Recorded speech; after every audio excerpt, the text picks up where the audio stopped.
ఇప్పటిదాకా తెరపై గోపీచంద్ 2 పాత్రల్లో కనిపించలేదు. సంపత్ నంది దర్శకత్వం వహిస్తున్న కొత్త సినిమాలో తొలిసారి డ్యూయల్ రోల్ చేయబోతున్నాడు. ఆ రకంగా సినిమాకి డ్యూయల్ రోల్ అనేది ఒక అట్రాక్షన్ గా మారింది. 2 పాత్రల్లో గోపి ఎలా ఉంటాడో చూడాలని ఆశపడుతున్నారు ప్రేక్షకులు. అయితే దర్శకుడు సంపత్ నంది మాత్రం ఆ సినిమాకి మరొక అట్రాక్షన్ ని కూడా తోడు చేయాలనే ఆలోచనలో ఉన్నట్టు తెలిసింది. సినిమాలో ప్రభాస్ ని ఓ గెస్ట్ రోల్ చేయడానికి ఒప్పించడని గోపిని అడుగుతున్నాడట సంపత్. గోపి ప్రభాస్ మంచి స్నేహితులు అన్న విషయం తెలిసిందే. నిజంగా గోపీచంద్ అడిగితే ప్రభాస్ కాదనడు.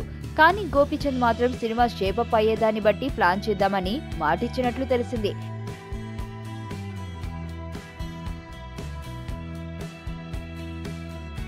తాను తన స్నేహితుడైన ప్రభాస్ కలిసి సినిమా చేస్తే అది మరొక స్థాయిలో ఉండాలన్నది గోపి ఆలోచనట.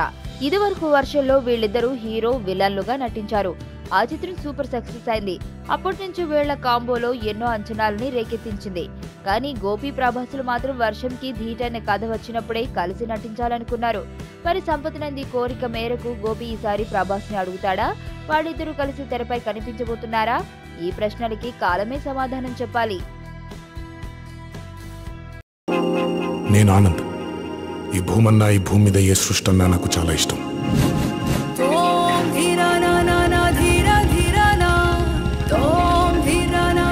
చెట్లు, మొక్కలు, గాలి, నీరు, వాటిని కాపాడుకోవటమే నా పని కూడా.